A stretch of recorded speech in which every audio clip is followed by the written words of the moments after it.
반갑습니다.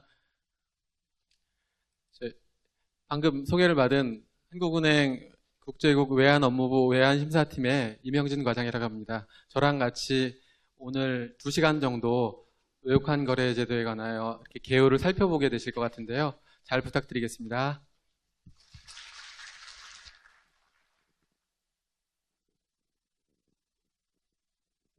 일단 우리나라는 외환이 없이는 살 수 없는 그런 소규모 개방 경제에 처해 있는 나라라는 건 다 아실 거고요. 그래서 원화만 가지고 우리 원화만 거래를 하고 외국하고의 교역이 없이 그냥 내부적으로 살 수 있는 그런 대규모 폐쇄 경제면 좋은데 그렇지 않기 때문에 우리의 처한 여건 하에서는 외환을 필요로 하고 대외 무역 결제든 자본 결제든 결제를 위해서는 결제를 외화로 해야 되기 때문에 외화가 필요하고요. 그러한 외화와 관련돼서 기존에 있었던 어떤 외국환 관리법에서부터 현행 지금 유지되고 있는 외국환 거래법까지 우리나라의 외화와 관련된 그런 거래들이 어떻게 관리되어 왔고 또 앞으로 어떻게 변해 가야 할지 그런 부분까지 잠깐 생각해 보면서 전반적인 체계를 이렇게 훑어보는 거로 진행을 하겠습니다. 일단 2시간 강의니까요. 제가 1시간 정도 남짓해가지고 휴식 시간을 드릴 거고요. 그 다음에 나머지 시간은 조금 더 강의를 하고 그 다음에 Q&A 시간을 드리는 거로 이렇게 강의 전체를 진행을 하겠습니다. 먼저 외환 관련돼서 어떤 자격증이나 이런 거 좀 많이 따시죠? 외환 상담사나 아니면 그런 자격증 가지고 계신 분들 계세요? 별로 없으시네요. 금융기관들을 지원하시는 분들은 그런 것도 많이 하는데요. 그런 상담사나 이런 쪽에서도 해당 업무들을 많이 관심을 갖고 공부를 하고 있습니다. 첫 번째로 이제 제일 기본 개념이요. 외국환이란 무엇이냐라는 그런 개념 문제부터 살펴보는 게 좋을 것 같고요. 외국환은 내국환과 대비되는 개념이라는 거는 뭐 개념상 나와 있고요. 지금 나와 있듯이 뭐 유로와 달러 이렇게 표시되어 있지만 우리나라 이외에 다른 나라의 통화를 지금 일단 우리는 외국환이라고 알고 계시는 거고요. 길을 가다 보면 요즘에 환전 영업자들이 많이 있죠. 머니 익스체인지, FX 익스체인지라고 써 있는 간판들이 많은데요. 여기 중국 대사관 쪽 근처를 가시면 굉장히 많은 곳이 성업 중입니다. 이런 환전 영업자들도 외국환을 처리하는 어떤 기관인데요. 외국환 업무 취급 기관은 아닙니다. 엄격하게 말하면은 환전 영업자는 외국환 업무 취급 기관은 아니지만 외국환 거래법상 인정되어 있는 그러한 하나의 당사자다. 이렇게 보시면 되고요. 외국환 거래법에서 말하는 외국환 그리고 거래 이런 개념을 하나하나 이렇게 도해를 해보면요. 먼저 외국환 거래법을 하게 되니까 제가 가지고 있는 이제 외국환 거래법이라는 이 법령집 하나가 있는데요. 여기 한 400페이지 정도 되는 것 같습니다. 이 거래법이라는 것 자체에 수록되어 있는 내용들이 전부 이렇게 풀어서 나와 있는 게 오늘의 강의 내용인데요. 이건 굉장히 많은데요. 결국은 법조문은 32개, 법령은 41개, 그 다음에 기타 이제 규정들, 행정규칙에 해당하는 기획재정부 규칙이 한 10-20조까지 있습니다. 그런데 왜 이렇게 두껍냐고요? 규정이 한 160페이지가 넘습니다. 그러니까 조문들은 적지만 하나의 조문이 한 페이지 넘게 가기도 하고 조문 양이 좀 많아서 그렇고요. 그래서 우리나라에서 지금 말하기로는 외국환 거래법하고 세법이 제일 어렵다고 하죠. 이제 세법하고 외국환 거래법 누가 더 지저분하냐라고 하면 외국환 거래법이 더 지저분하다고 해요. 그래서 그 지저분한 부분을 조금 더 깨끗한 방식으로 좀 더 편한 방식으로 바꾸려는 개정 작업이 지금 진행되고 있습니다. 일단 외국환 거래법의 1조에는 어떤 법이든 1조는 목적이거든요. 그 다음에 2조로 가면은 정의조항이 나오고 적용 범위 뭐 이렇게 나옵니다.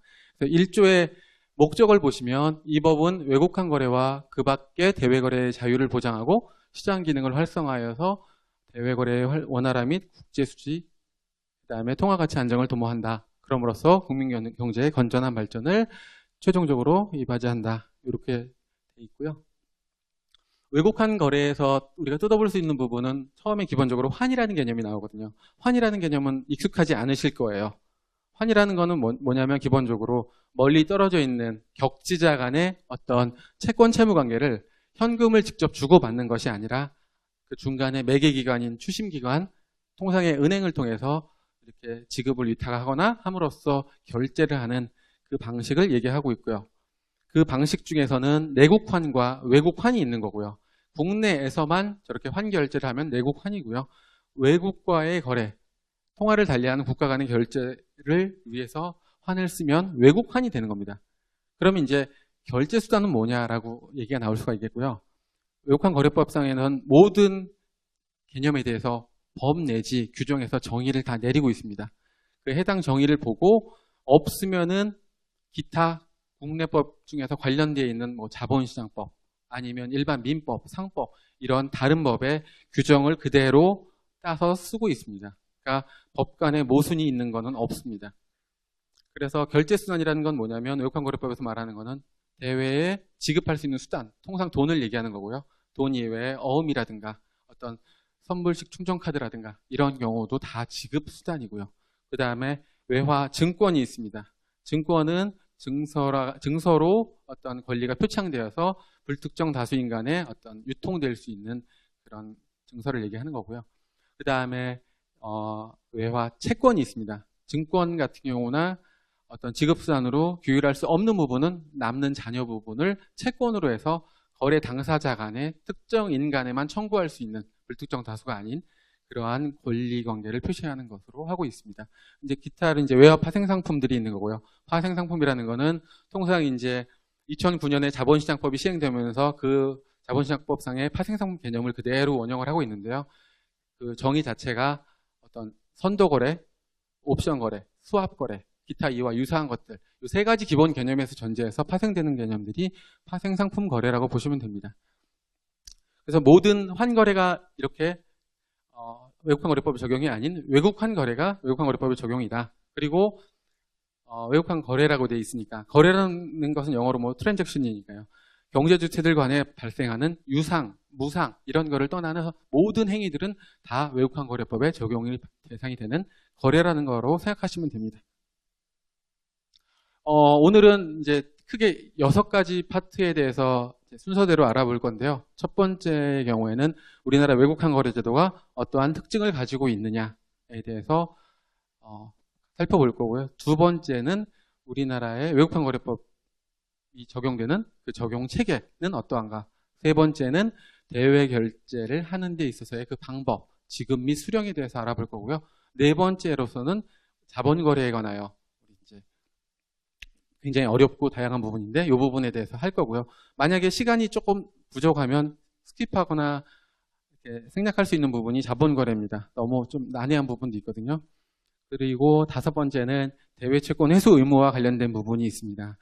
그리고 이 부분은 조금 민감해요. 왜냐하면 대외채권 회수 의무가 기재부가 고시한 보도자료 낸 거에 의하면 내년부터는 대외채권 회수 의무가 없어질 예정이에요.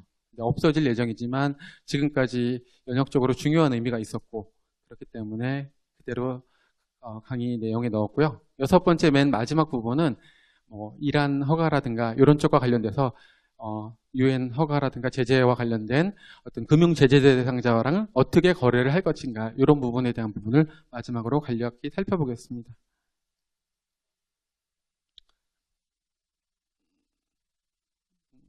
제가 이게 뒤에서부터 적었는데요. 첫 번째 이제 우리나라 외국환 거래 제도의 특징을 알아보기로 했었는데 크게 세 가지의 특징을 가지고 얘기를 할 겁니다. 첫 번째로는 우리나라 외국환 거래 제도는 원칙적으로 자유화되어 있다. 그리고 두 번째로는 우리나라의 그 자유화는 됐지만 모든 것을 풀어줄 수는 없지 않습니까? 그 자유화에 따른 부작용을 최소화하기 위한 어떤 유사시의 안전장치 그리고 모니터링 장치를 강화하는 방향으로 가고 있다.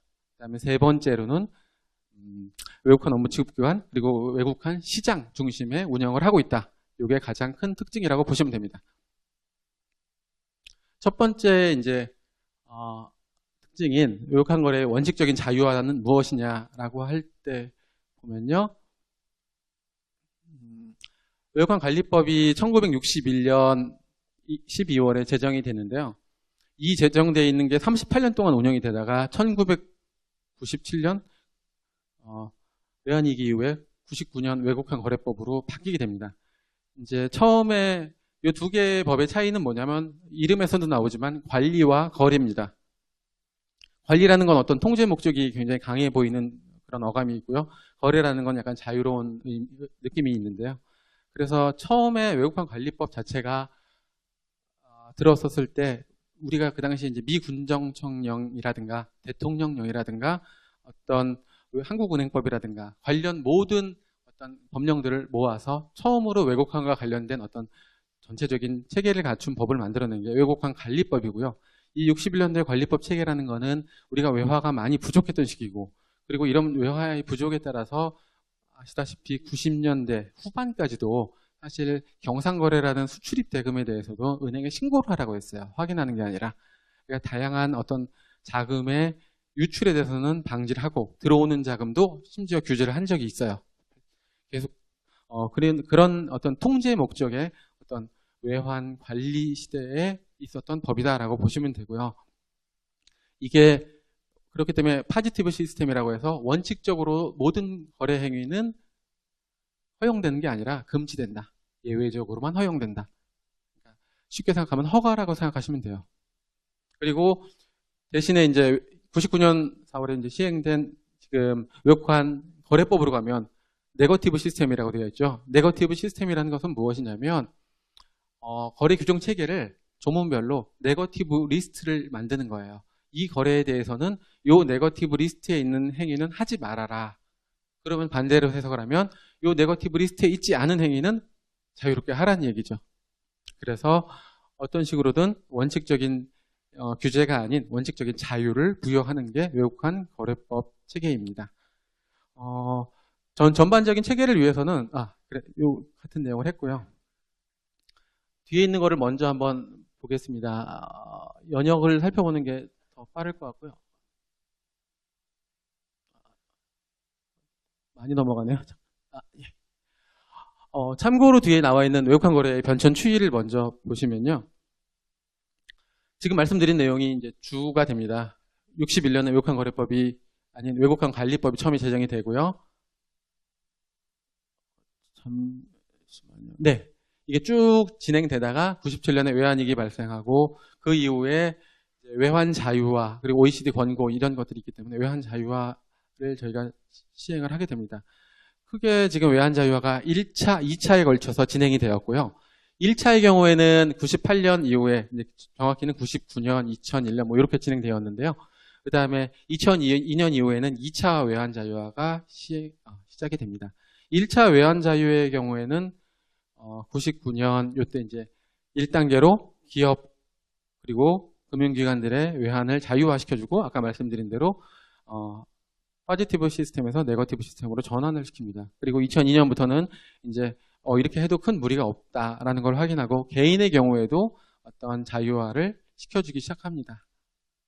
요즘에는 대학생들이 외국 여행도 많이 다니시고 외국 나갈 기회가 많았을 텐데 제가 학교 다닐 때만 해도 제가 90년대 다녔는데 그때만 해도 외국 나가는 건 굉장히 어려웠어요. 쉬운 길이 아니었고 근데 어느 순간 2000년이 넘어가면서부터는 상당히 자유화돼서 외국을 못 나간 사람이 없었던 것 같습니다. 저 같은 경우는 비행기를 신혼여행 갈 때 처음 타봤는데요. 이제 그게 이제 처음 나가는 외국이었고 이제 그것 자체가 벌써 2000년대 초반이니까 요즘하고는 좀 세태가 다르다고 생각하시면 돼요.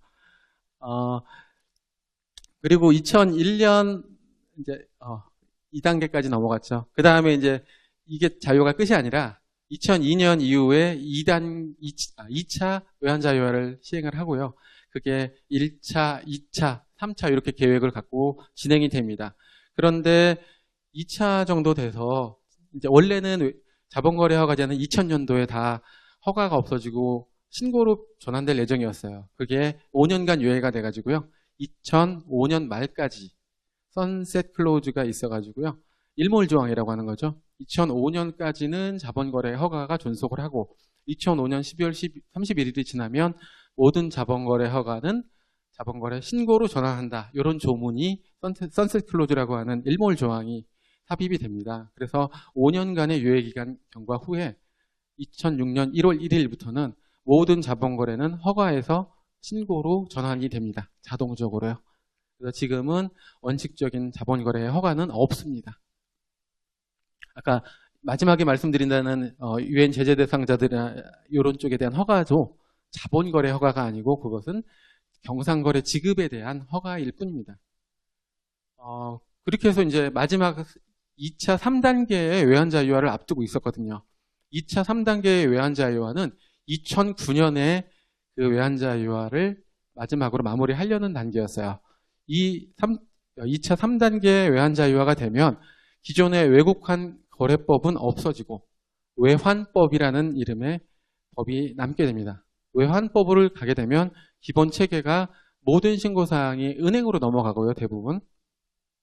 그래서 최소한의 모니터링에 필요한 외환 전산망과 국세청, 관세청, 그리고 금융정보 분석원 등에 대한 통보제도, 그리고 평상시, 그리고 유사시의 안전장치, 그리고 외국환 평형기금 채권, 외국환 평형기금, 이런 식의 필요한 최소한의 제도 이외에는 모든 외국환 관련된 것은 다 없애거나 은행으로 이관하는 이 제도가 시행되려고 했는데 잘 아시다시피 2008년 글로벌 금융위기가 찾아오고요.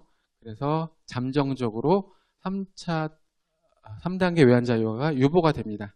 그 무기한으로 유보되던 것이 금융위기가 2009년 이후로 극복이 되면서 약 5년이 지난 해부터는 이제는 이제 다시 기존에 미뤄왔던 부분을 자유화를 하자라는 식으로 해서 다시 외환 자유화가 규제 완화를 위해서 시행되고 있고요. 각종 TF들을 여러 번에 걸쳐서 저희도 참여하고 기획재정부라든가 은행이라든가 여러 기관들이 참여해서 TF를 하고 규정을 개정해서 금년도 작년 10월 말에 규정이 개정됐고요. 그게 시행 일자는 금년 1월 1일이어서 지금 현재 상당히 많은 부분에 개정된 그 외환거래법이 다시 이제 개정돼서 규정이 시행되고 있습니다. 이거 이외에도 금년도 3월 말, 6월 말에도 추가적으로 증권사라든가 이런 해당 업무 범위를 넓혀주는 그런 소폭의 규정 개정이 있었고요.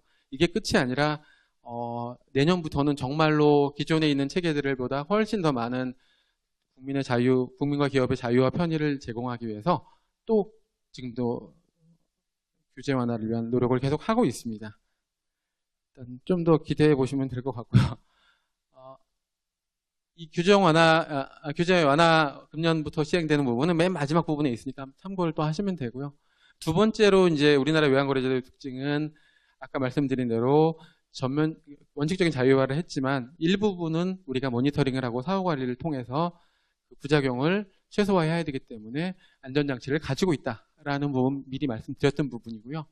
그 개요를 보시면은 유사시 안전장치도 지금 이제 죄송합니다.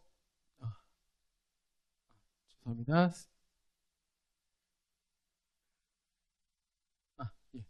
세 가지가 나오는데요. 먼저 세이프가드라고 해서 기재부 장관의 비상조치권이 있습니다. 그리고 두 번째로는 우리나라 유일의 외환정보 집중기관으로서의 한국은행이 운영되고 있고요. 정보집중. 그리고 마지막으로는 각종 관련 기관들의 유관기관에 대한 어떤 정보 제공이나 통보 제도를 통한 어떤 모니터링, 사후관리가 더 강화되고 있어서 부작용이 자유화라고 해서 있지는 않다. 물론 소액이 저희가 알지 못하는 부분에 부작용이 있을지 모르지만 원칙적인 의미의 크나큰 부작용은 자유에 따라서 없다라고 생각하시면 되고요. 이제 같은 내용이 뒤에 나오니까 뒤로 넘어가겠습니다. 첫 번째로는 그 세이프가드라고 하는 기재부 장관의 비상조치권이 있는데요. 좀 보시면은 크게 두 가지입니다. 외환거래법 6조 1항에 있는 내용과 2항에 있는 내용인데요. 1항에서 말하는 어떤 두 가지는 좀 무서운 겁니다. 전시사변, 천재지변. 아주 일어나서는 안 될 사항들인 거죠. 급격한 어떤 중대하고도 급격한 변동 같은 경우는 일어나서는 안 되는 부분이고 그런 부분이 만약에 발생한다면 대외 결제나 거래를 일시적으로 정지할 수가 있고요. 그 다음에 우리가 지금 외환을 현재로는 다 자유롭게 풀어져 있지만 지급수단이나 이런 귀금속 같은 경우를 하는 외평기금, 이런 은행 쪽에다가 일시적으로 집중시킬 수가 있습니다. 그러니까 한은을 통해서만 보관하고 거래할 수 있게 뭐 이렇게. 그리고 요거보다는 조금 더 완화된 형태가 이제 2항에 나와 있는 국제수지나 국제금융상 뭐 심각한 어려움에 처하거나 처할 우려 뭐 이런 식의 내용들이 있어요.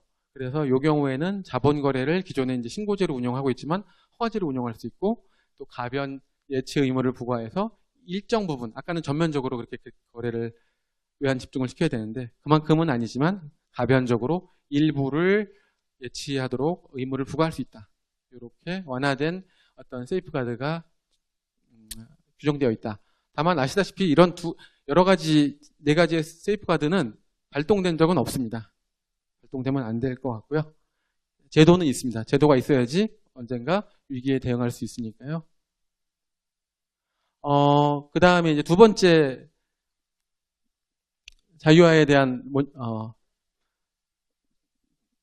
부작용 최소화 방안은 외환정보 집중기관이 있고요. 저희 한국은행이 국내 유일의 외국한 정보 집중기관입니다. 그래서 여러분들이 은행에 가서 환전을 하고 예를 들면 일정한 규모 이상의 환전을 하거나 2,000불 이하는 증빙도 안 내시잖아요. 지금은 2,000불 넘는 거래들을 하시거나 또 이제 해외 여행을 할 때 여행 경비를 바꾸거나 해외 유학생으로 가셔서 부모님들이 돈을 붙여주실 때 또는 외국으로 이민을 가서 뭐 해외 이주비를 지급하고 또는 이주한 다음에 국내에 있는 재산들을 재외동포로서 반출하거나 이렇게 할 때 다 거래를 하실 텐데 혹은 해외에서 물건을 사고 물건 대금을 해외로 송금할 때도 은행을 이용하실 수가 있겠죠, 직접.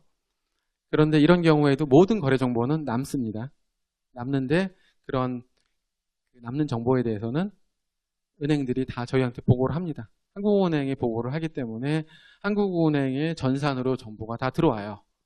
다만 걱정 안 하셔도 되는 거는 인별 정보에 대해서는 외국환거래법상 외국환거래법 22조라는 조문에서 외국환 거래의 비밀을 보장하도록 되어 있습니다. 그래서 이런 비밀 보장에 대해서는 위반 시 2년 이하의 징역 또는 2억 원 이하의 벌금이라는 강한 형사처벌이 마련되어 있기 때문에 금융기관 종사자들은 저희도 마찬가지지만 이런 정보 부분에 대해서 굉장히 엄격하고 금융실명법에 따른 특별한 제한을 완화하는 예외 규정이 없는 이상은 수사기관이 요구를 하더라도 해당 외국환 거래에 관한 비밀 거래 정보는 제공을 하지 않습니다. 그래서 수사기관이 제공을 요청하더라도 법관이 발부한 영장을 받지 않고는 제공해 줄 수 없는 게 금융실명법에 나와 있어요. 그래서 그런 정보는 안전하게 보호되고 있지만 그런 정보들은 취합되고 있고 그 취합된 정보들은 국세청, 관세청, 금감원, 금융정보분석원 등 국제금융센터 등 이용기관들에 제공이 되고 있고 각종 그 해당 기관의 목적에 따라서 활용될 수도 있습니다.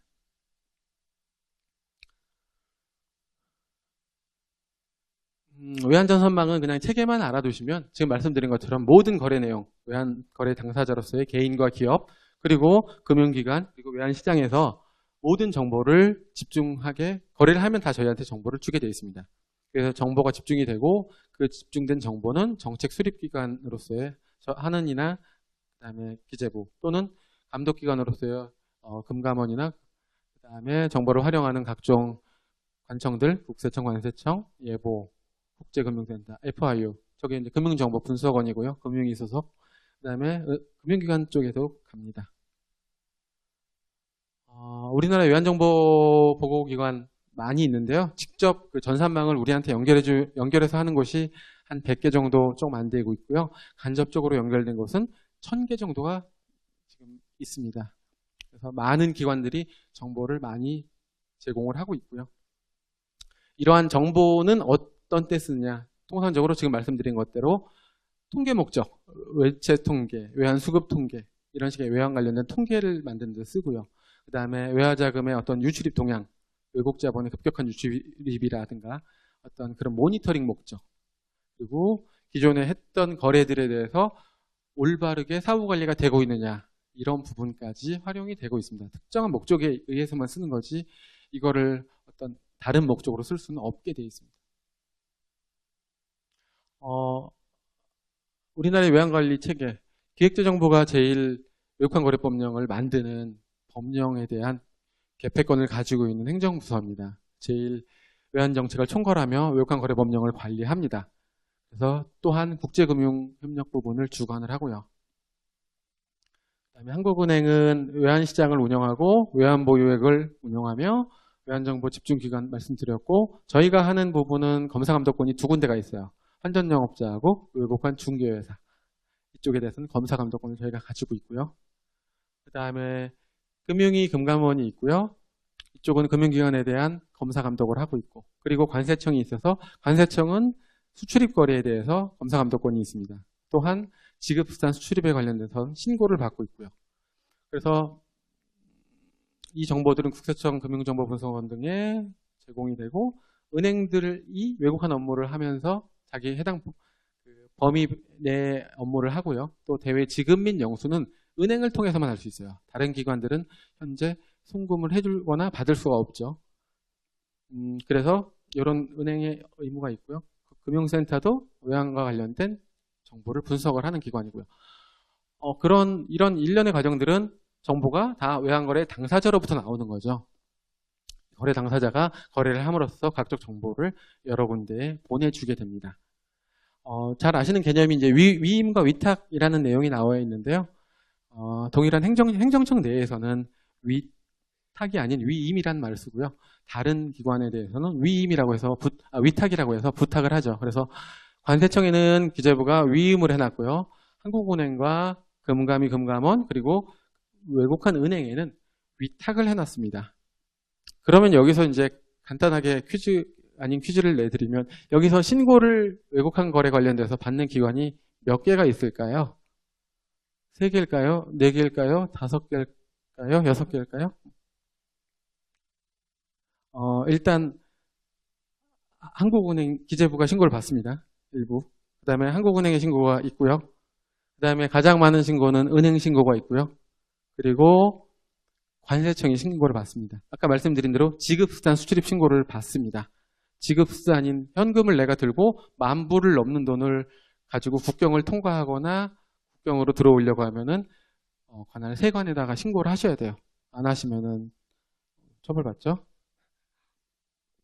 네, 그런 이제 4가지 기관이 신고기관으로 작동을 하고 있고요. 금융위 금감원은 신고를 받는 기관은 아니고 제재를 하는 기관입니다. 검사하고 제재하고. 그 다음 보시면은 이제 우리나라의 마지막이네요. 외국환 거래제도 특징 마지막. 외국환 업무 취급기관. 주로는 금융기관인 은행을 기준으로 중심으로 운영되고 있고, 시장 중심의 운영입니다. 우리가 계획경제가 아니기 때문에 시장에서 모든 거래가 이루어지는 것을 기준으로 외국환 거래가 돌아가고 있고요. 결국은 외국환 업무 취급기관은 뭐냐? 그 기관을 확대하고, 그 다음에 외국환 업무 취급기관의 업무 범위를 확대하고, 그리고 외국환 업무 취급기관이 되면 신고 의무를 면제해주고, 그 다음에 외국환과 관련돼서 신고 권한 같은 경우도 일부 부여해주고, 이렇게 외국환 업무 취급기관, 특히 금융기관 위주로 운영되고 있고요. 모든 환율은 아시다시피 시장의 수요 공급에 의해서 결정되는 식으로 해서 시장 중심의 운영을 하고 있습니다. 이제 외국환 거래에 관련돼서 여기서 여기 당구장 표시 나와 있는 외국환 업무라는 것은 무엇이냐? 이건 외국환 거래법에 정확히 나와 있는 규정입니다. 외국환을 발행하거나 매매하거나 대한민국과 외국간의 지급, 추심, 영수, 그리고 외국 통화로 표시되거나 지급되는 거주자와 예금 거래라든가 기타 자본 거래를 하게 되는 경우, 이런 사항들이 다 전부 외국환 업무로 나와 있습니다. 이 모든 거래들을 외국환 은행은 신고 없이 다 할 수가 있고요. 외국환 업무 취급 기관 중에서 은행이 아닌 예를 들면 증권사라든가 보험회사라든가 그다음에 캐피탈사라든가 신용협동조합이라든가 이런 나머지 상호저축은행이라든가 다른 외국환 업무 취급 기관들은 외국환 은행과는 달리 모든 거래를 자유롭게 할 수는 없고요. 일정하게 정해져 있는 거래만 할 수 있고 나머지 거래는 제한을 받고 있습니다. 그런 부분도 규제 완화 차원에서 앞으로는 금융회사 간, 외국환 업무 취급기관 간의 칸막이를 없앤다는 차원에서 외국환 은행과 마찬가지의 많은 권한을 같이 부여하는 방향으로 가고 있습니다. 외국환 업무 취급기관에 대해서는 외국환 업무 취급기관이 되고 싶으면은 예전에 이제 중요한 거는 아까 99년 4월에서 거래법으로 관리법에서 체계가 넘어왔잖아요. 넘어오면서 대부분 인가제에서 등록제로 바뀝니다.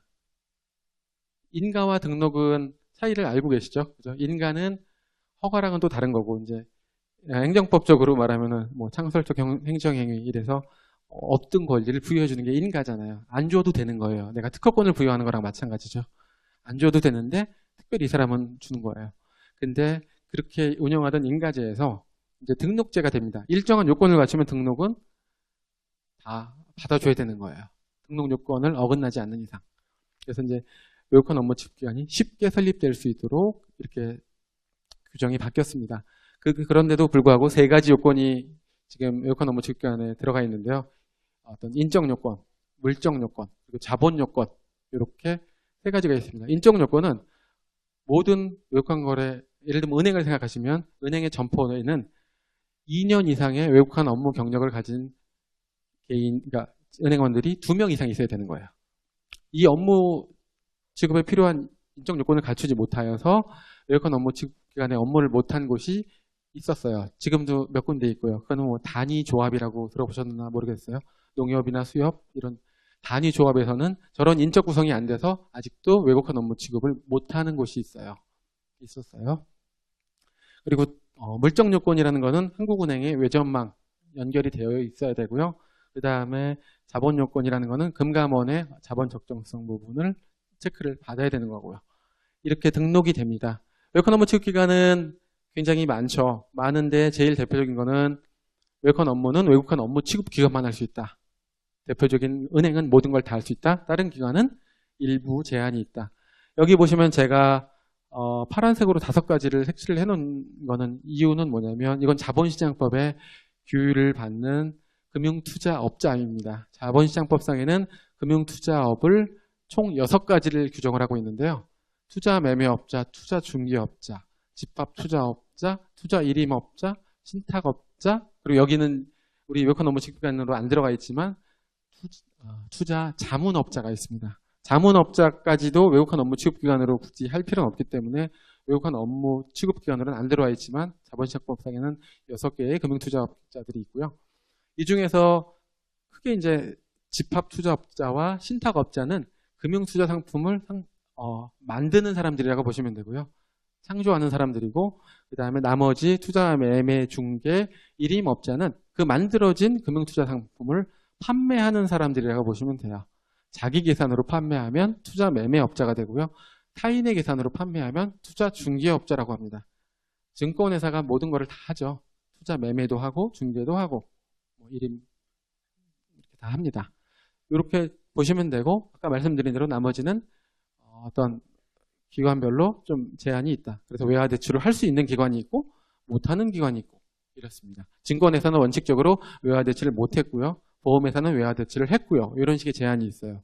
근데 아까 말씀드린 대로 외국한 업무 취급기관에 어떤 칸막이가 없어진다고 했죠. 금년에 6월에 이제 개정하면서 전분기 말 기준으로 1조 원이 넘는 어떤 증권사 같은 경우에는 이제는 외화 대출, 외화 지급 보증을 할 수 있게 되어 있습니다.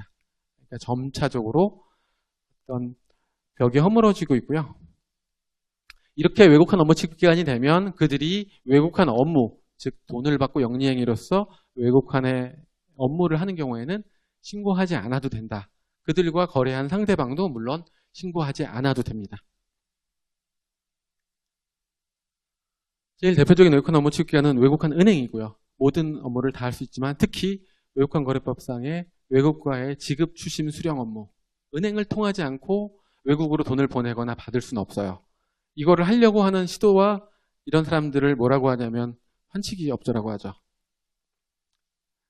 원칙적으로 외국환이라는 거는 아까 말씀드렸다시피 실제 돈이 가는 거 아니에요. 우리가 돈 들고 뛰어가서 은행이 상대방한테 지급하는 거 아니잖아요. 기장만 하는 거예요. 은행이 은행과 은행 자기네들의 나는 얼마 있는 돈인데 나도 얼마 있는 채무가 있으니까 서로 내 거를 보내주면 여기로 들어간 거를 해줘라. 이렇게 장부상 기재하는 거죠. 그리고 필요할 때 정산을 하는 거고 청산결제은행을 통해서 이제 그런 거래 시스템인데 환치기 업자들이 하고자 하는 건 뭐냐면 내가 돈을 우리나라에서 원화로 주고받을 테니까 너는 중국에서 위안화로 넘겨달라. 뭐 이런 식의 거래를 하는 거예요. 그러니까 은행을 통하지 않고 돈이 외국으로 나가거나 들어오거나 하는 결과가 생기죠. 환치기업자들이 달콤하게 유혹하는 거는 그런 거죠. 수수료가 쌉니다. 그 다음에 송금 속도가 빠릅니다. 송금이 안 되는 거죠. 내가 국내에서 돈 주면 전화하면 저쪽에서 그 해당 국가의 화폐로 넘겨주는 거죠. 이게 환치기예요. 그럼 뭐가 외국환 거래법상 문제가 되냐면 외국환 두 가지가 문제가 되거든요. 외국환 업무 취급기관, 특히 외국환 은행이 아닌데도 불구하고 자기가 은행처럼 송금을 한 거예요. 그죠? 그래서 외국환 업무 취급기관 등록을 안 했다라는 형사처 처분이 가능하고요. 두 번째로는 외국환 자체가 오가려면 은행을 통한다고 했잖아요. 근데 은행을 통하지 않고 송금이나 수령이 이루어진 거죠. 그러니까 외국환 은행을 통하지 않는 지급 수령이 이루어졌다라고 해서 그 두 가지 신고를 안 했다라고 해서 보통 수사기관에서 기소를 합니다. 그래서 이제 외국환 은행은 권리만 줄 수는 없잖아요. 권리를 주는 대신 의무도 부과하도록 아까 외전망상에 각종 보고 의무를 부과하고 또 우리나라는 모든 그 거래들을 대부분 지정거래은행이라는 제도를 이용을 하게 합니다. 그래서 웬만한 거래들은 다 은행을 하나씩 지정하세요라고 해서 은행 가시면은 은행 거래 지정 신청서가 있고요. 각종 거래 유형마다 돈 보내는 사유별로 체크해서 해당 금융기관에서 관리를 받도록 합니다. 이 지정거래은행이라는 거는 해당 금융기관의 점포 하나를 얘기하는 거예요. XX동 지점, 그거 하나가 개별 지정거래 은행이에요. 본점을 얘기하는 게 아니고. 네. 그래서 이런 권한과 의무가 같이 있다. 환전영업자는 아까 말씀드린 대로 말씀드렸나요? 권한과 의무가 있는데요. 마찬가지로 환전영업자는 원칙적으로는 외화를 매입만 하는 사람들이에요. 우리는 환전영업자한테 가서 우리가 해외여행하고 남은 외화를 팔 수는 있지만 살 수는 없었어요. 금년까지는. 환전영업자는 우리들 또는 여행 가이드들한테 받은 환전 아니면 우리나라의 외화를 들고 와서 물건을 사기 위한 외국 오퍼상들 남대문이나 동대문에 많이 있거든요. 그런 사람들이 가서 500만 원씩 이렇게 환전을 합니다. 자기네 화폐 주면서 원화로 바꿔달라고. 그 업무를 하는 게 환전영업자예요. 근데 그렇게 하다 보니까 환전영업장은 받은 외화를 어디에서 바꾸냐면 은행 가서 바꾸는 거예요. 물론 좋은 환율로 받겠지만 은행 가서 자기는 다시 외화를 팔고 자기가 외화를 계속 가지고 있을 필요가 없잖아요. 환율이 갑자기 아주 올라갈 거라는 생각을 하지 않는 이상은. 그래서 보관 비용이나 이런 게 있기 때문에 은행에 가서 거의 바로바로 당일 매각을 합니다. 그래서 그 시세 차익을 보는 거죠. 자기가 산 가격보다 조금 비싸게 팔거나 쌀 때 사고 비쌀 때 팔죠. 그래서 내는데 통상 이렇게 마진이 많지가 않아요. 그러니까 1달러를 예를 들면 하게 되면 혹시 관심 있는 분들은 눈이 초롱초롱해지시는 것 같은데 뭐 예전에는 10원도 받고 이랬대요. 1달러에 10원 이상 되는 그 마진이 남을 때도 있었지만 지금은 그렇지 않고요. 굉장히 작은 마진, 1원 그것도 안 되는 마진을 가지고 영업을 하는 거로 알고 있어요. 지역마다 다 다릅니다. 사람마다. 그런 점이 있고, 근데 지금 같은 경우에는 이제 올해부터는 2,000불 이하의 소액거래의 경우에는 환전영업자의 어떤 일방적인 어떤 증명서 작성 의무도 면제를 해준 데다가 내국인한테 2,000불 이하의 경우에는 팔 수 있게 돼 있어요. 그러니까 예전에는 이제 환전영업자한테 와서 외화를 매각한 외국인이나 비거주자에 대해서만 다시 재매각을 할 수 있었거든요. 근데 지금은 그런 제한이 없고 내국인에 대해서도 2,000불 이하의 경우에는 환전영업자가 팔 수가 있게 됩니다. 반대로 말하면 우리는 환전영업자를 통해서 외화를 매입을 할 수가 있는 거죠. 그래서 이제 주말이 돼서 은행이 문 닫았는데 갑자기 외국을 나갈 일이 생겼다 하면은 환전영업자한테 가서 사시면 돼요. 그렇죠? 2,000불이면은 200만 원 정도 넘는 돈이잖아요. 그러니까 웬만한 범위는 그렇게 하실 수가 있는 그런 제도적인 부분이 열려 있고, 그럼으로써 환전영업자도 은행뿐 아니라 자기가 더 좋은 가격으로 내국인한테 팔 수 있게 됨으로써 수수료를 안 내고 양방향의 어떤 거래가 가능한 수익 구조를 만들어 놓은 거고요. 지금까지 설명드린 대로 외환시장은 이런 구조를 가지고 있습니다. 대고객 시장과 그다음에 은행 간 시장. 대고객 시장은 우리 개인, 그리고 기업, 정부가 은행과 거래를 하는 시장이고요. 은행 간 시장은 은행과 은행, 또 은행과 은행의 거래를 매개하는 중개사도 관여하고 통화 당국으로서의 한국은행이나 뭐 외평기금 이런 쪽도 은행 간 시장의 당사자로 등장을 합니다. 이러한 외환시장의 구조는 상식적으로 봐주시면 되고요. 두 번째는 이제 외국환 거래에 관한 법규 적용 체계인데요. 외국환 거래법은 적용 대상 거래가 이렇게 표로 나와 있거든요. 근데 아주 간단해요. 외국환 거래법이 적용되지 않는 것만 두 가지 알아놓으시면 되죠. 외국환 거래법은 어떨 때 적용 안 되죠? 내국인이라 거주자 간의 원화 표시 거래는 당연히 적용이 안 되겠죠. 그리고 비거주자 간의 외화 표시 거래는 취해법권 지역이니까 외국환 거래법에 적용이 없겠죠. 나머지가 외국환 거래법 적용 대상입니다. 그래서 적용 대상 거래, 거주자, 비거주자 간의 원화 외화 표시 거래, 그리고 거주자 간의 외화 표시 거래, 비거주자 간의 원화 표시 거래, 이렇게만 외국환 거래법 적용이 있습니다. 거주자와 비거주자, 외국환 거래법은 국적 개념이 아닙니다. 그래서 GNP가 아니라 GDP 이런 개념이라고 보시면 되고요.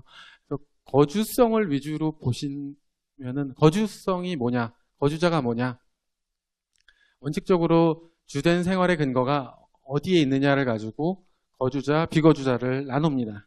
그러니까 주된 생활의 근거가 국내에 있으면 거주자, 해외에 있으면 비거주자 이렇게 판단을 하는데 실질적으로는 판단이 애매한 사람들이 있어요.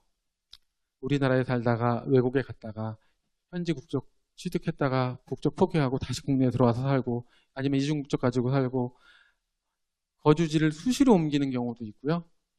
또 외국에서도 사업을 하고 국내에서도 사업을 하고 이런 경우에는 거주자로 볼지 비거주자로 볼지에 따라서 각종 규제와 신고 부분이 달라지기 때문에 외국한 은행도 많이 헷갈려하는 부분이 있습니다. 저희도 마찬가지고 좀 어려운 부분들이 있어요. 근데 기본적으로는 거주자라는 거는 국내에 주소거서를 둔 개인과 그 다음에 법인입니다. 근데 예를 들면 거주자였던 사람이 외국에 나갔어요. 영주권을 땄어요. 영주권자가 국내에 다시 들어왔어요. 3개월 정도를 국내에 살았어요. 이 사람은 거주자일까요? 비거주자일까요? 사람들은 거주자예요. 국민인 비거주자가 다시 국내에 들어와서 3개월 이상 있으면 거주자로 보고요. 또 우리나라에서 열심히 영어교사로 근무하던 외국인 다시 나가서 6개월 정도 해외에 있으면 다시 비거주자예요. 이런 식으로 거주자, 비거주자는 법에서 좀 다양한 케이스를 규정을 하고 있고요. 통상적으로 우리가 말하는 비거주자는 국적이 우리나라인 경우라도 해외에서 2년 이상을 체제하거나 2년 이상 체제할 목적으로 나가 있는 사람들은 비거주자로 봅니다. 그런데 영업활동을 국내에서 하려고 들어와 있는 사람이라면 외국인이 뭐 국내에다가 식당 차리려고 사업하려고 들어오면 이 사람은 이제 거주자가 됩니다.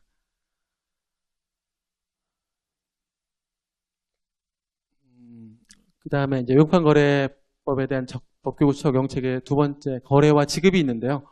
요거는 외국환 거래는 이제 우리는 단순하게 은행에 가면 이런 거를 많이 봐요. 그리고 저희한테 신고도 이런 게 들어오는데 제가 외국에 돈을 보내려고 하는데 못 보내게 해요. 은행에서 좀 보내게 해주세요. 신고하려고 왔습니다. 이렇게 얘기를 하거든요.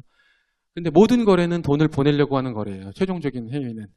또는 돈을 받아서 내가 인출하는 행위예요. 하지만 그거는 사실상의 결제 행위, 사실 행위에 불과한 거고요. 최종적으로는 다 돈을 보내고 받는 행위입니다. 그런데 은행에선 물어보죠. 어떤 목적으로 보내시는데요? 무엇 때문에 보내시는 건가요? 어떻게 받으신 거죠? 그러면 이제 내가 내 돈 받는데 왜 이래라 저래라 따집니까? 그게 따지게 돼 있는 거예요. 규정에서. 확인하라고 돼 있어요. 금융기관에 의무를 줬어요. 2,000불 이상의 지급, 2만 불 이하의 수령이 되는 경우에는 신고 대상인지 여부를 은행이 확인을 해야 돼요. 그럼 안 하면은 은행이 문제가 되죠. 그래서 확인하는데 우리들은 따지죠. 내가 왜 얘기를 해야 되죠? 내가 왜 신고를 받아야 되죠? 근데 해야 됩니다. 그게 뭐냐면 그 결제를 하게 되는 결제, 지급 수령 행위의 원인 행위는 원칙적으로 신고 대상이면 신고를 하라고 돼 있는 거예요. 신고 대상이 아니면 신고 안 하셔도 되죠.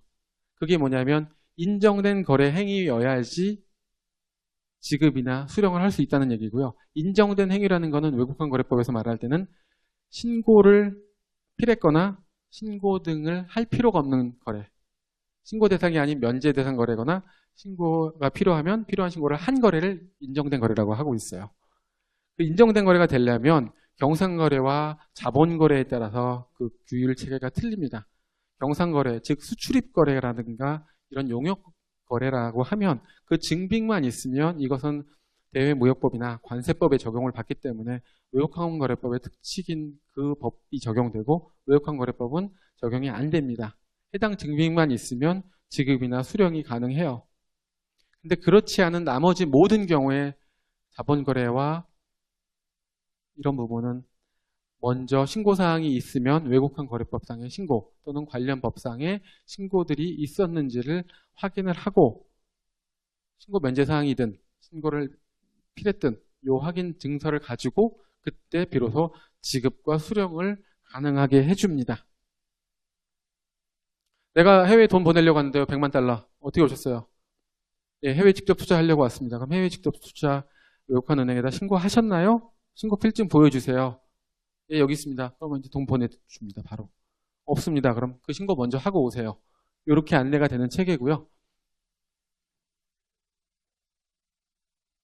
여기 좀만 하고 2번까지만 하고 쉬겠습니다. 경상거래와 자본거래 지금 말씀드린 이 부분의 내용들이 있는 거고요. 외국환거래법 적용 체계는 뭐 기본 법규로서 외국환거래법은 법, 영, 시행규칙 그리고 그 밑에 세부 하부 위임 규정들이 있고요. 외국환거래법이니까 외국환거래법이 제일 기본법이고 그 밑에 외국환거래법 시행령 그리고 외국환거래 규정. 외국환거래 규정은 기재부에서 만든 규정이고요. 행정규칙 그리고 유관기관으로서의 한국은행에서의 제규정으로서 외국환 업무 취급 세칙 그리고 절차가 있습니다. 그리고 금융위의 제규정과 통첩이 있어서요. 금융기관들의 경우에는 금융기관의 해외 진출에 관한 규정들이 있고요. 그 다음에 은행연합회가 실질적으로 은행의 업무를 규율하는 지침을 만들어놨는데요. 이 외국환거래법령보다 더 세부적인 내용들을 다루는 은행의 신고와 관련된 송금과 관련된 외국환거래 업무 취급 지침이 있습니다. 그리고 관련 법규로서의 특별법들이 있는데요. 대외무역법과 관세법이 경상거래에 대한 근거법으로 작용을 하고 있고 해당 밑에 시행령과 시행규칙들이 있습니다. 그리고 외국인 투자들을 유치하기 위한 외국인 투자 촉진법, 산자부가 주무부서고요. 여기에 따른 외국인의 국내 투자를 위한 외국인 투자 촉진법 및 시행령 그리고 규칙들이 있고요. 그 다음에 아까 드렸는데 자본시장법과 한국은행법, 한미행정협정 등이 있어요. 한미행정협정이나 이런 부분은 왜 문제가 되냐면 우리 주한미군이나 이런 사람들은 소파 협정에 의해서 있지만 이 사람들은 국내에 있으면서도 비거주자입니다. 다. 그래서 국내에서 소득이 나오고 그러니까 현지에서 자기네 나라에서 받는 거로 되는 거고요. 국내에서 돌아다니고 있지만 다 비거주자가 되고 외교관이랑 같이 보시면 돼요. 그렇기 때문에 이런 근거 규정이 되고요. 다음에 이제 세 번째 파트로 벌써 왔네요. 대외거래 결제로서 지급 영수 부분이 있는데요. 이게 말을 써놓고 나니까 정상, 비정상, 뭐가 정상인 건지 잘 모르겠네요. 근데 일반적인 형태와 일반적이지 않은 형태라고 보시면 돼요. 정상적이라는 거라는 거는 뭐냐면 일반적인 형태는 뭐냐면 거래 당사자 간에 일정한 기간 내에 해당 거래 금액을 총액으로 외국한 은행을 통해서 보내는 거래 이게 일반적인 형태라고 보시면 돼요. 그래서 이러한 거래가 아닌 경우는 비유형적인, 비전형적인 거래가 되고요. 그래서 거래 당사자가 아닌 사람과의 제3자와의 거래, 3자 지급 영수, 그리고 일정 기간을 벗어나서 일정 기간을 초과하는 지급 이런 부분, 그리고 또 총액을 결제하는 부분이 아닌 차액 결제, 정산하고 나서 차액만 송금하는 거래, 그리고 외국한 은행을 통하지 않고 개별적으로 직접 건네주거나 지급하는 거래, 이런 거래들은 일반적인 거래가 아니기 때문에 한국은행에 신고를 하도록 하고 있습니다. 그런데 이 부분도 일부 위임이 돼서 은행에다가 신고하는 부분도 있습니다. 자, 이 절차, 지급 수령 절차는 아까 일부 말씀드렸기 때문에 2,000불 넘는 금액을 보내거나 받게 되려면 무조건 증빙을 은행에 내셔야 돼요. 내가 왜 내야 돼요? 이렇게 하시면은 배우신 분들이 아닌 거예요. 그리고 원인행위가 있으면 그 부분을 소명하고 신고 부분이 있으면 했다라고 아니면 신고 없어도 되는 거라면 없어도 되는 거래라고 설명을 해주시면 돼요. 어렵죠. 그래서 은행은 2,000불을 넘는 지급, 2만 불을 넘는 수령의 경우에는 해당 지급 수령이 신고 대상 여부인지를 확인을 해야 됩니다. 그리고 확인하고 그냥 끝나는 게 아니라 증빙을 남겨둬야 되겠죠. 해당 증빙 서류에다가 은행이 언제 얼마만큼 무슨 은행에서 확인했다라고 써줘야 돼요. 돌려줘야죠. 그 증빙이 있어야지 은행 확인 받은 거예요. 그리고 이제 사후신고라는 게 있어요. 이 사후신고라는 개념은 원래 없었어요. 원래는 우리가 위규거래라고 해서 신고를 사전에 하는 거죠. 사후에 하는 게 아니죠. 사후는 보고죠. 근데 사전에 신고를 안 하고서 거래를 했어요. 신고가 필요한데 내가 신고를 안 하고 돈을 보내거나 받았어요. 근데 그런 부분에 대해서 위규거래에 대해서 예전에는 몇 년 전까지만 해도 금융감독원의 제재를 받고 들어오면 지급 확인이라는 제도가 있었습니다. 한국은행에서 해주던 위규거래를 했기 때문에 위규는 하자가 치유가 되는 게 아니고 다만 지급 절차는 가능하도록 해줘야 되기 때문에 확인 절차를 통해서 확인피를 찍어줬어요. 제재를 받고 왔다는 걸 확인하고 그런 사후신고가 아닌 개념이었는데 최근에는 2010년 이후로 사후신고라는 제도를 만들어서 사후적으로 신고라는 개념은 약간 어색하지만 사후신고 제도의 길을 열어놓고 있습니다. 그래서 내가 신고를 안 하고 기존에 사전에 거래를 했지만 최종적으로 예를 들면 제가 돈을 빌렸어요. 비거주자로부터 제가 돈을 미국 사람으로부터 빌렸는데 신고를 안 하고 돈이 들어왔어요. 돈 들어올 땐 자유로워요. 잘 확인 안 하죠. 근데 이제 빌린 돈을 만기에 갚아야 되잖아요. 갚아야 되는데 갚으려다 보니까 사실 돈 빌린 건데요 라고 하면은 신고빌증 신고하셨어요 라고 물어보잖아요. 그럼 내가 그냥 돈 주는 거예요. 나 돈 많아요. 이렇게 하면 그러면 증여잖아요. 세금 내야 돼요, 제가. 그렇기 때문에 빌린 거는 갚는 거로 하는 게 세금을 안 내겠죠. 그렇기 때문에 그거는 사후신고 받고 오세요라고 할 수가 있는 거예요. 그러면 금융감독원에 가서 신고 또는 자본거래가 아닌 경상거래 수출입신고 이런 거는 어디 하냐면 세관 가서 신고하셔야 돼요. 관세청 가서 신고를 하시면 사후적으로 해당 지급신고를 안 했다는 부분에 대해서 제재 처분이 내릴 거고요. 통상적으로는 형벌이 내리는 것보다는 경고하거나 심하면은 과태료가 나옵니다. 그런 부분을 받고 오시면은 그 다음 신고가 절차가 진행이 되는데요.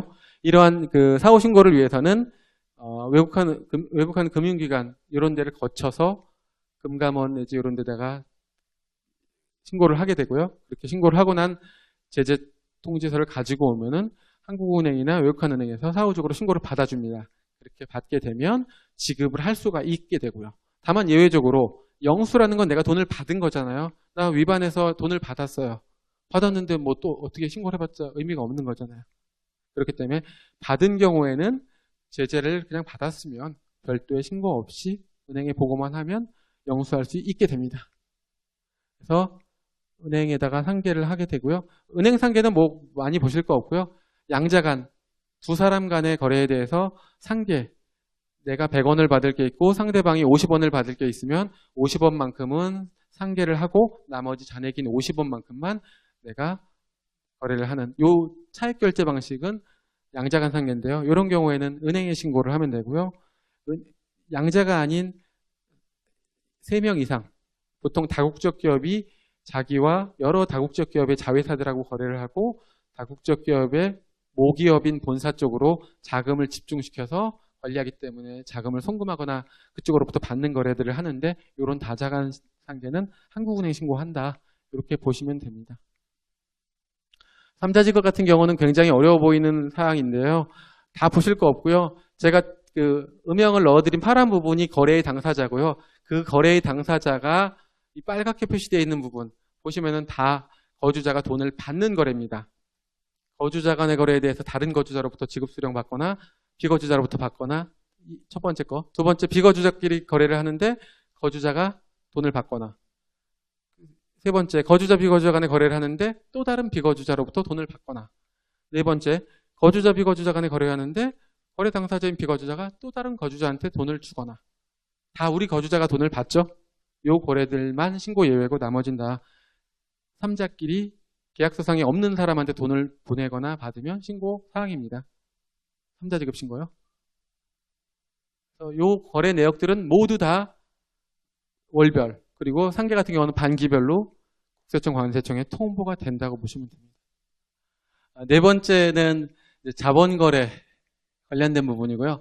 자본거래 관련된 부분은 사실 굉장히 어렵고 다양합니다. 그래서 이거를 처음부터 어디까지 설명을 해야 될지 되게 막막하고 민감하면서 이런 거래제도 할 때 상당 부분은 그냥 스킵하는 부분이기도 해요. 너무 어려운 부분인데 개별적인 내용을 다 알아야 하나, 굳이 그럴 필요는 없는데, 신고할 것도 아닌데, 그런 생각이 좀 들었긴 했고요. 다만 그래도 이제 자본거래라는 건 이제 중요한 어떤 투자라든가 각종 거래 관계들을 규율하는 게 대부분이기 때문에 보시는 건 어떤가 하고 큰 부분만 한번 짚어드릴게요. 자본거래는 아까 처음에 말씀드린 대로 허가제에서 이제 신고제로 다 넘어왔다. 네거티브 시스템으로 다 전환되어 있다. 그래서 현재는 신고제다.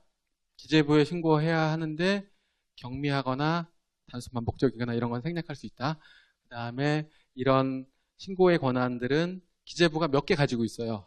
기재부가 가지고 있는 신고들은 예컨대 증권 발행할 때 금액 큰 경우에 기재부가 받고, 또 이제 영리법인이 해외에서 자금 차입할 때 금액이 좀 큰 경우, 예를 들면 3천만 불을 초과하면은 지정거래은행을 경유해서 기재부 신고한다든가 뭐 이런 식의 이제 몇 개 신고만 가지고 있고요. 또 이제 비거주자 간의 원화 표시 거래를 할 때는 원화 자유와 원화 국제화랑도 관계가 있기 때문에 기재부가 신고를 받고 있고요. 이런 몇 개 거래 빼놓고는 대부분의 권한이 한국은행에 위임돼 있었고, 한국은행의 권한 위임 부분은 지금은 상당 부분 거의 다 은행에 많이 넘어가 있습니다. 그럼 한국은행이 신고받는 건 뭐냐면요, 은행이 신고를 하고 은행에 신고를 할 수 없거나 조금 더 복잡하거나 비유형적이고 정형적이지 않은 거래에 대해서는 한국은행에 신고하도록 되어 있는 게 외국환거래법의 기본 체계입니다. 그래서 기본적으로 외국환거래법의 법 조문은 어떤 식으로 되어 있냐면, 모든 거래 조문 하나하나마다 신고하라고 되어 있는 것마다 각 조의 1항은 신고의 예외, 면제 사유를 적어놓고 있습니다. 이러이러한 거래들은 신고 안 해도 된다라는 제외 사유를 해놓고, 2항으로 가면 외국환 은행에 신고하시기 바랍니다라고 몇 가지 사항을 적어 놓습니다.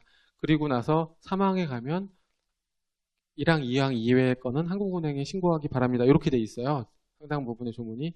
그렇기 때문에 단계적으로 검토를 해서 한국은행 신고를 먼저 검토하는 것이 아니라 신고의 예외 사항이다, 아니면 외국환 은행 신고 사항이다, 그것도 아니면 한국은행 신고 사항인가, 이렇게 검토를 하고 있습니다.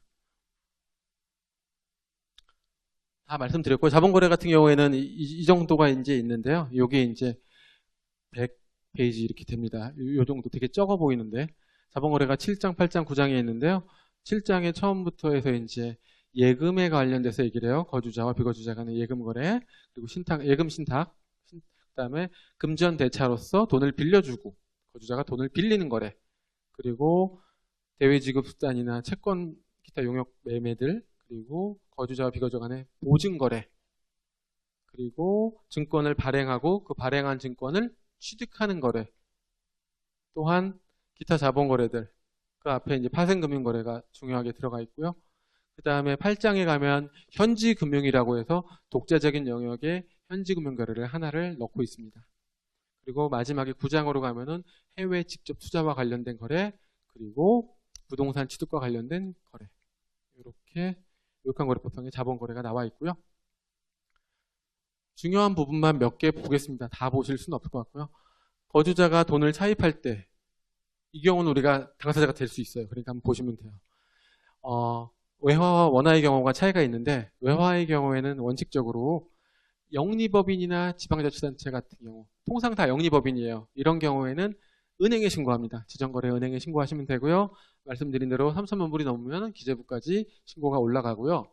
그 다음에 일반적이지 않은 비영리법인이나 개인이 빌리는 경우에는 한국은행에 신고를 합니다. 경우는 지정거래은행을 경유해서 온다 하기 때문에 경유했다라는 경유필 도장을 찍어가지고 와요. 신고서에. 그 다음에 원화를 차입하는 경우 거주자가 비거주자로부터 어떻게 원화를 차입할까요? 비거주자가 이 경우에는 비거주자 자유원 계정이라고 해서 국내에 원화 계정을 틀 수가 있어요. 이러한 원화 계정은 뭐냐면 비거주자가 해외에서 자기 돈을 송금해 와서 거기다 넣을 수도 있고요.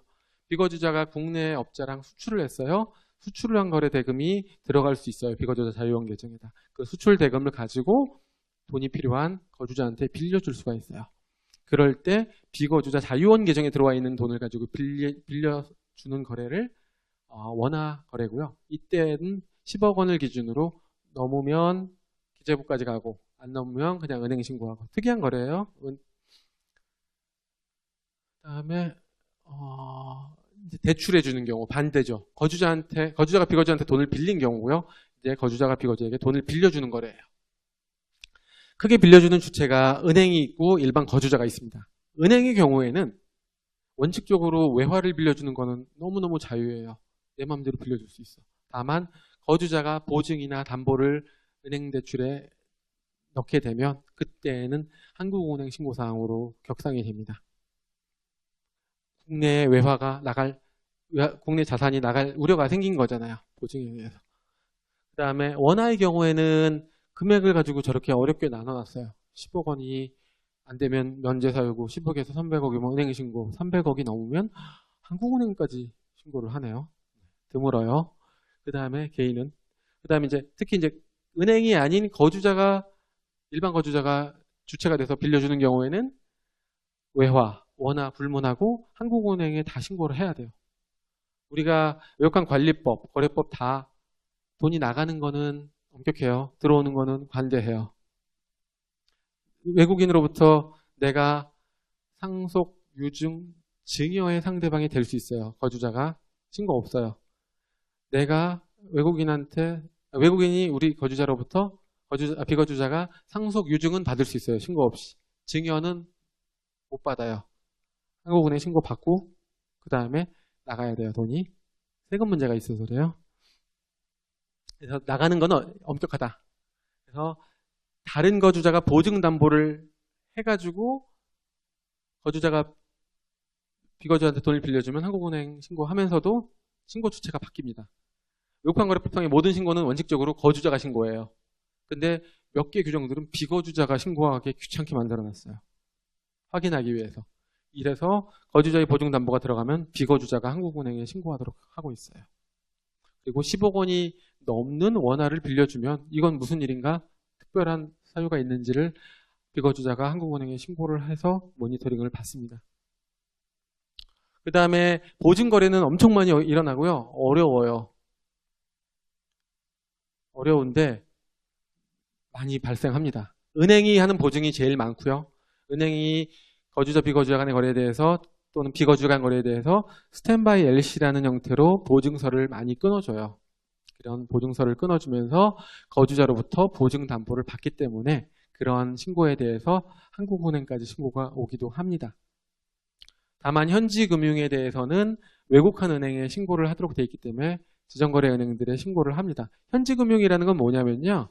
우리 국내 기업이 해외에다가 현지 법인을 세우죠. 해외 직접 차려서.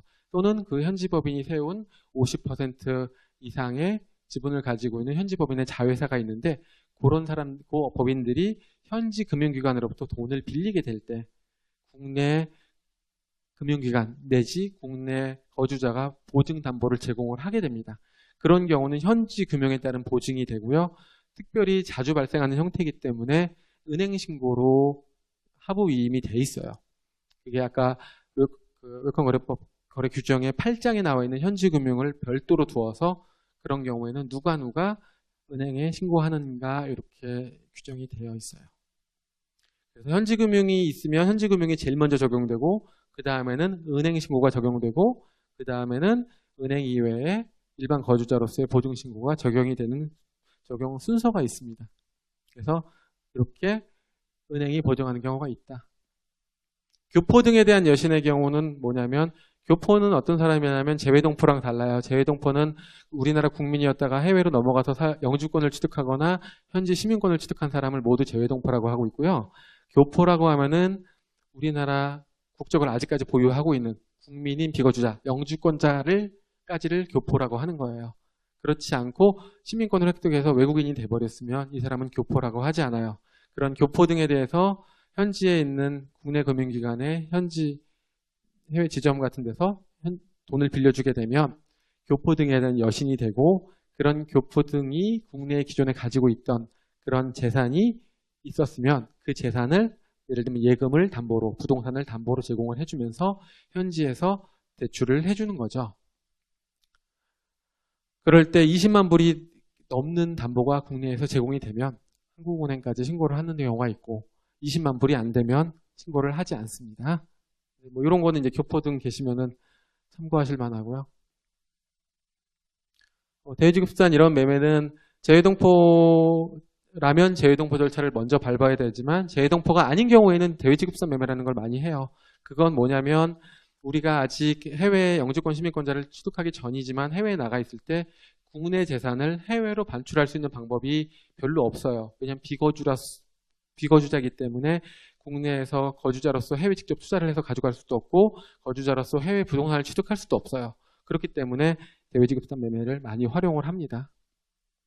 다만 해외 유학생 체제자 이런 사람들은 해당 경비를 지정거래은행의 지정을 통해서 한 군데의 관리를 받으면서 나가기 때문에 이런 신고를 하실 수가 없어요.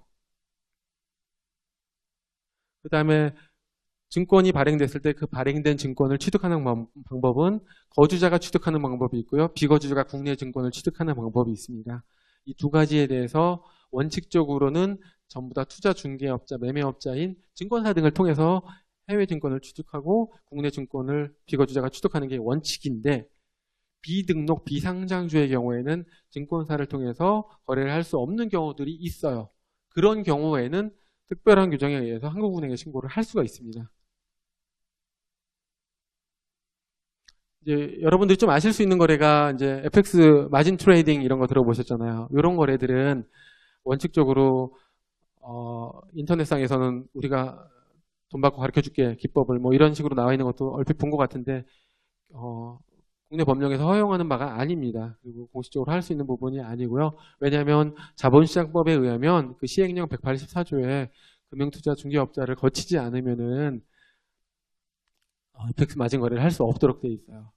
우리가 아까 그 환치기도 처음에 모두에 말씀드렸듯이 일정한 중개 수수료, 어떤 송금 수수료 이런 부분을 절약하기 위해서 할 수 있는 증권 취득 수수료를 줄이기 위해서 할 수 있는 이런 거래들은 열려 있지 않고요. 그거는 그렇게 했을 경우에 득보다 실이 많기 때문이에요.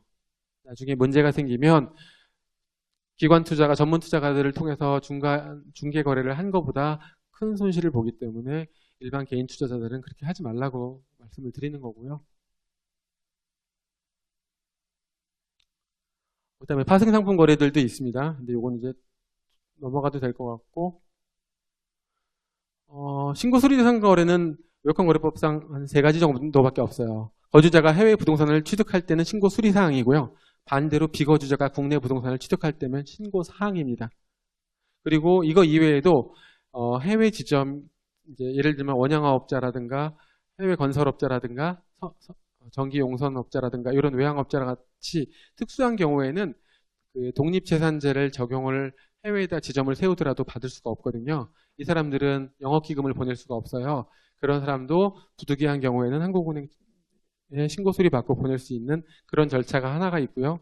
거주자의 해외 지점이 해외에서 부동산에 관한 행위, 그 다음에 일정한 대부 행위, 그리고 증권 취득에 관한 행위는 할 수가 없는데 특별한 경우에 한국은행에 신고수리를 받아서 할 수가 있어요. 그렇게 3가지의 경우에만 신고수리 대상 거래가 있고요. 대외채권 회수 같은 경우는 일정 부분 금액이 이제 앞으로 없어질 거지만 이제까지 존재하는 제도고 중요한 제도니까 특징이 뭐냐면 50만 불을 계약 건당 50만 불을 초과하는 채권을 가지고 있는 국내 거주자는 그 채권을 회수해야 됩니다. 회수하지 않으면 처벌을 받아요. 행정형벌, 과태료 이런 거 없습니다. 이거는 딱 형사벌 하나밖에 없어요. 1년 이하의 징역 또는 1억 원 이하의 벌금. 고의로 해태하면 특정 경제범죄 가중처벌 뭐 이렇게 돼가지고요. 국외재산 도피까지 가면 엄청나게 세집니다. 50억 막 넘고 이런 것. 큰 거래들은 굉장히 센 처벌을 받기 때문에 기업체들이나 이렇게 개인 같은 경우에 조심하셔야 되는데 개인은 별로 없어요. 기업체들이 많고요.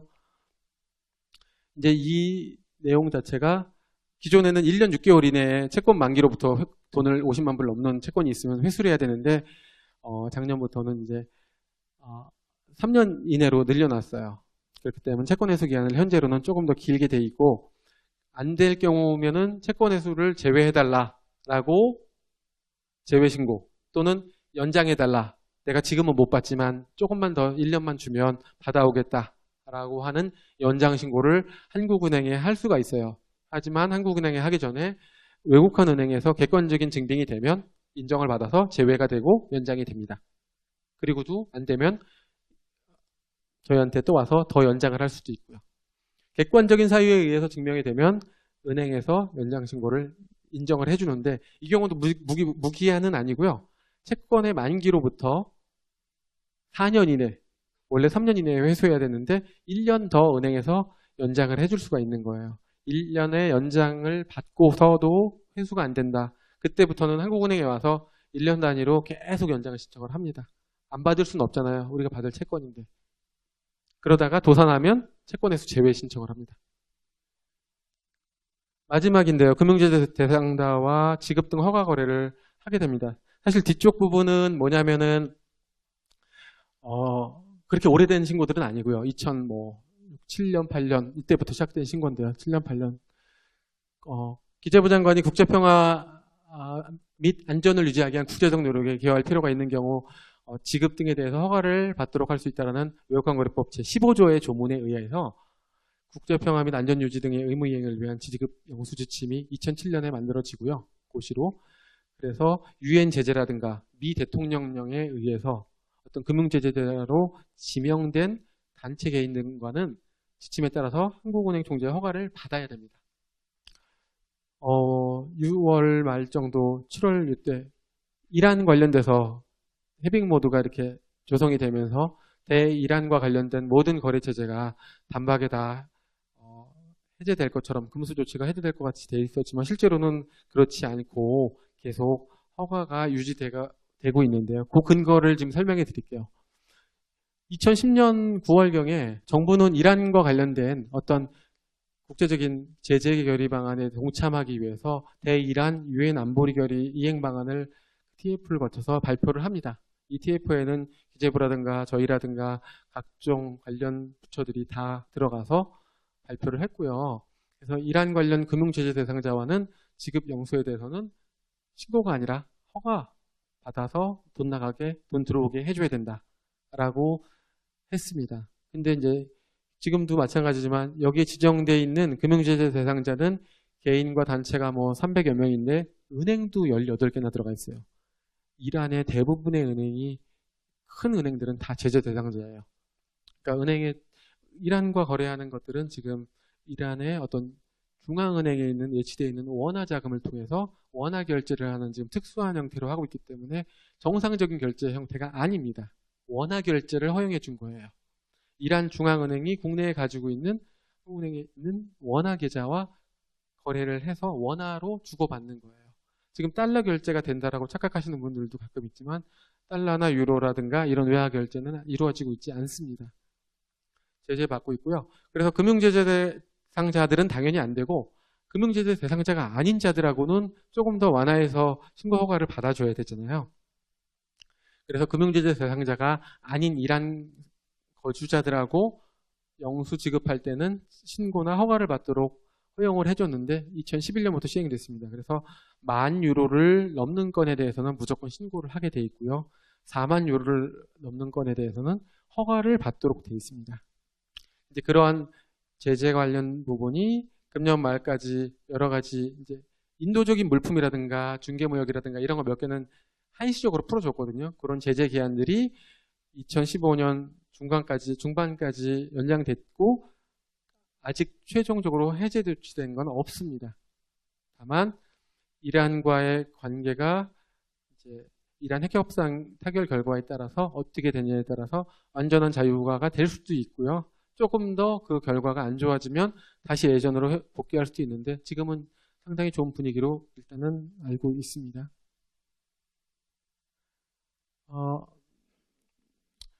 마지막으로 오늘 2015년 1월부터 시행된 새로운 개정 외국환거래법상의 주요 개정사항, 이것도 상당 부분은 말씀드렸나 모르겠네요. 외국환 은행에 확인을 요하지 않는 지급과 수령 한도, 증빙 없는 거래에 대한 부분이 기존엔 1,000불이었어요. 근데 이게 2배로 늘어서 2,000불로 앞으로 더 늘어날 수도 있어요. 자유화를 통해서. 그래서 이런 부분은 내가 지급 증빙을 내거나 수령 증빙을 내지 않더라도 은행을 통해서 돈을 보내고 받을 수가 있어요. 그리고 환전업 관련돼서 편의가 제공되었다는 부분은 아까 말씀을 좀 드렸고요. 대외채권 회수 기한도 1년 6개월에서 3년으로 말씀드렸고요. 해외 직접 투자 관련돼서 사후보고 제도가 도입이 돼서 연간 사전 신고가 아니라 누계가 50만 불 이하는 사후적으로 보고할 수 있게 규정을 좀 완화해 놨고요. 3자 지급 신고의 부담을 완화해서 원래는 모든 3자 지급은 한국은행 신고인데요. 이제 2,000불 이하는 신고 안 하니까 빼고 2,000불 초과 10,000불 이하의 경우에는 외국환 은행에 가서 신고를 하도록 돼 있습니다. 그래서 이게 또 자유화가 된 거고요. 그리고 이제 해외 부동산과 관련돼서 임차권을 취득하는 경우에도 한국은행 신고가 있었는데 이런 부분도 모두 은행으로 내려놔서 은행에 가서 모든 부동산 취득 신고를 하시면 되는데 뭐 소유권이 아닌 제한물권, 부동산, 뭐 담보권, 유치권, 뭐 저당권 뭐 이런 부분 같은 경우 취득하게 되면은 한국은행 신고사항이 있습니다. 그런데 이런 신고사항은 거의 발생하지 않습니다. 그리고 또 기타 이제 증권 취득 관련된 연간 보고 의무라든가 이런 부분들이 폐지돼서 가계와 기업의 어떤 외국환 거래상의 불편을 최소화하기 위한 노력들이 반영이 되어 있고요. 모두에 말씀드린 것처럼 내년에는 더 많은 부분의 규제 완화가 있을 거로 예상을 합니다. 여기까지 제 오늘 하는금융 강좌 강의는 마치도록 하겠습니다. 감사합니다.